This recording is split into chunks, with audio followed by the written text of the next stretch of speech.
Welcome to the MCNet Christian Leadership Institute, a unique approach to equipping the next generation of Christian leaders. CLI is an initiative of the International Ministry Coaching Network and implements a competency-based mentorship for ministerial training. It provides a program for pastors and church leaders to train their leadership teams. This podcast series is designed to equip you in how to use the materials and implement this training within your church or organization.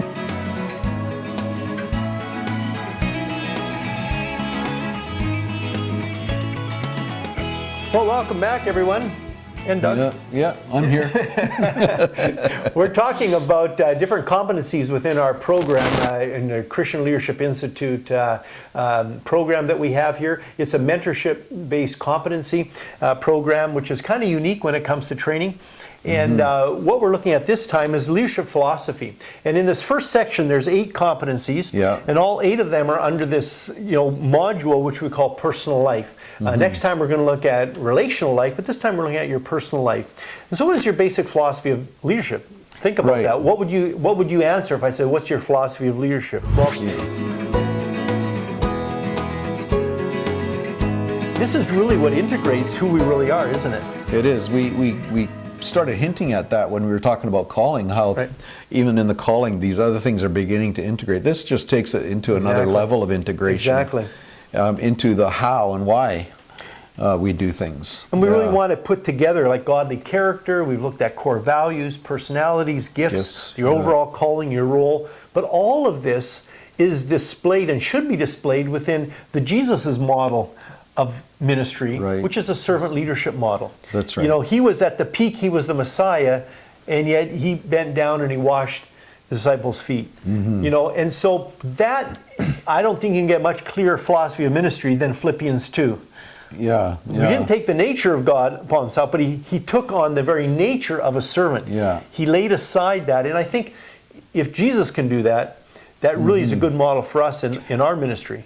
And if that is our model, it helps us then to take all the other things that God has given us, gifts and all those things, and to keep them into kind of a congruent way of doing things. And the servant, having a servant heart is what kind of governs how we kind of do everything. Do everything. Exactly. From our personal life, our family, right through the ministry. For everything, And so this is, in my opinion, this is probably one of the more important ones. I mean, they're all important, but for me personally, this is something I've seen as I've trained around the world, pastors and leaders.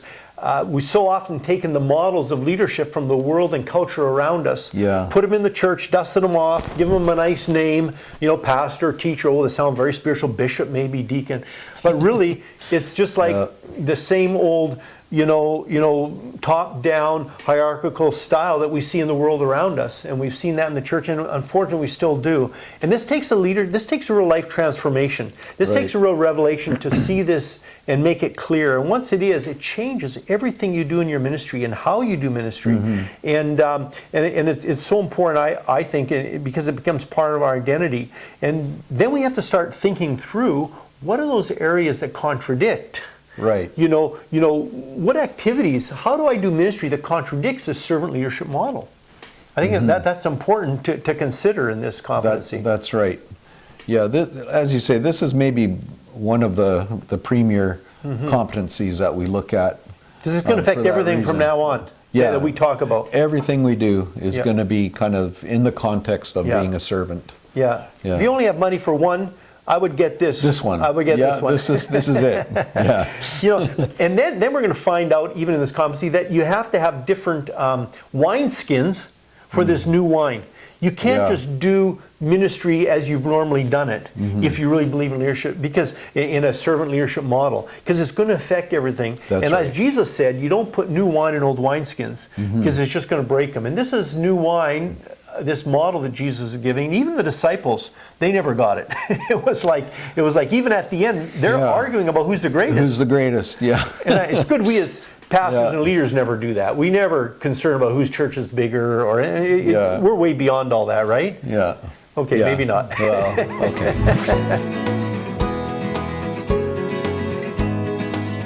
And in this one we have 30 questions, such as I often take responsibility for things that go wrong, even if it was not fully my fault. Ouch. Yeah. There's a servant leadership model.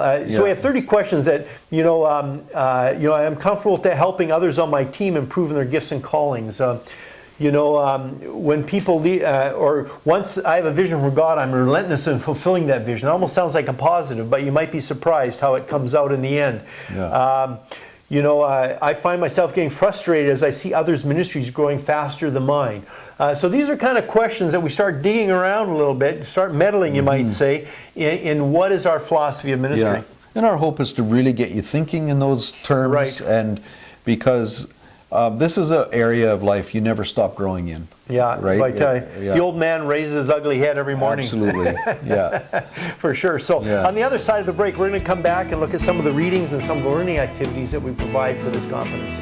If you are interested in using this training program to develop leaders within your church or organization, click on the link in the description or go to our website, mcnetcli.org/contact. This competency mentorship is being used by both young as well as seasoned leaders. The program is currently available in English, Spanish, and Russian. By registering, you will have access to all our materials through the CLI online platform, providing you all the materials necessary to equip your leaders.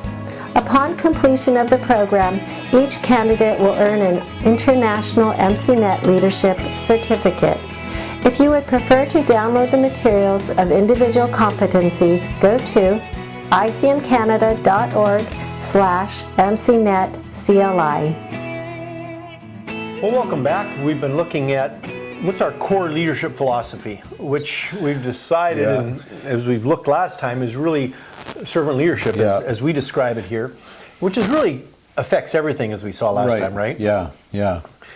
And I think why it's so important is because it's not just that we're doing ministry or serving others, but how do we do this? Do we do this in the way that Jesus showed us when he bent down and washed his disciples' feet while they were still arguing about who was the greatest?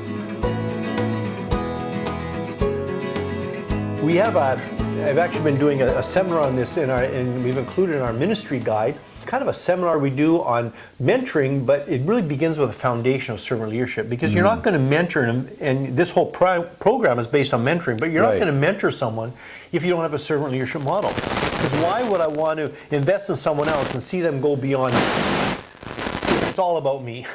That's no, right. there has to take a certain humility where you back away and say, it's not about me. I'm not trying to build my kingdom. I'm just building his kingdom. That's right. Yeah. Yeah. So we look in the ministry guide, and then also the mentoring through intentional relationships in guide 2. We also have a couple chapters there that we focus on what is real leadership, what's biblical leadership, and how does that impact every other area. Last time you were mentioning how it impacts our gifting, our calling, our overall role, everything. It's an integration of everything else we've been looking at. Exactly. And one of the ways that we do a learning activity, one of the activities that we use in this one is we look at Matthew 20, and what are the implications from Matthew 20, where Jesus is talking about what real leadership is. He says, you want to be great in the kingdom? Right. Then you have to be a servant of all. Yeah, and then we come up against those kingdom, values exactly. of the first being last, the last being first. Exactly. Right, and in ministry, that's where we really find out maybe how that works. Yeah, right. It's an upside down kingdom. Yeah. And if we take as we were saying earlier, if we take the ideas from the world and we just superimpose them in a church structure, it's not going to work, because life only comes when we're giving it away. When we try to hang on to it and get power and position, we kill it. Yeah. And so that's why this is so critical when it comes to ministry, because how you do this is going to determine if you're a life-giving type of minister, or if it's all about you, your position, your title, and you just using people to fulfill your vision and your goal. Yeah. So in these learning activities, we're really focusing on how servant leadership is applied to ministry, integrating everything that we've been learning so far, and then it has a bearing on how do we define success in ministry. because the success as a servant leader looks a lot different than if you're the president of the United States. Yeah. And you have to fight it every day, right? Because you wake up sometimes and you look to see how many people are watching the podcast, and then you go, oh man, that's not success. So you have to define in your ministry what success is, because that's going to determine your inputs into what you do and where you put your time. And how much time you put into something, right? Exactly. And how much frustration or maybe anger you might have with the Lord if things aren't going the way you thought in your mind it was. And He's called you to something quite different, and He's calling you to be faithful, and we're just focusing on success and doing great things for Him in His kingdom, and it's about His kingdom, not about our kingdom. So anyways, we talk a lot about in this chapter about that, and I think you really enjoy it. It's painful at times, but like I said, for my money, this is the competency that I would get, because it affects every area of our life. So next time, what are we doing? Next time we're talking about something else. What are we? Leadership capacity. 1.70. Something we don't talk about a lot. So. Yeah, it's going to be good. So hope you join us next time again, and we'll be talking about how do we increase our capacity when it comes to leadership. To learn more about this MCNet leadership training program and how you can implement it with your leaders, download the free orientation guide at mcnetcli.org. In order to register in the program, go to mcnetcli.org/contact, or to purchase and download the CLI materials, go to icmcanada.org/mcnetcli.